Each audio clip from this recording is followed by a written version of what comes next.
I certainly worry, and I'd be curious whether you share this concern, by having the expectation of this facility, we change the behavior of the companies themselves and their creditors and their counterparties.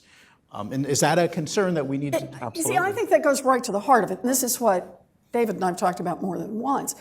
And that is, if you advertise to the market that the Fed is here and no need for any large financial institution ever to have to go to the bankruptcy courthouse or to declare itself insolvent, but instead there will be trillions of dollars available to back up these giant institutions, I think that changes fundamentally the behavior of the big banks themselves, the behavior of those who lend them money, the behavior of those who invest in them, and I gotta say, in all three cases, not for the better, because it encourages riskier behavior knowing that there is an option available. And Mark, if stuff happens, a legitimate question is, okay, does having this facility available all over again encourage or discourage bad stuff to happen? I think it clearly encourages it.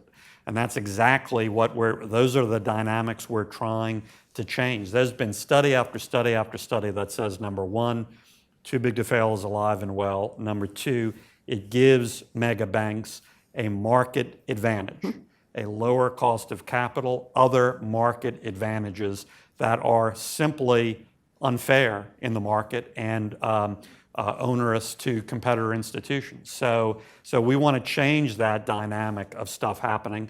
That's also why I'm working on another piece of legislation with Sherrod Brown to put protections like greatly increased capital requirements for mega banks, which I think is a much more systemic approach to avoiding these sorts of crises. Yeah,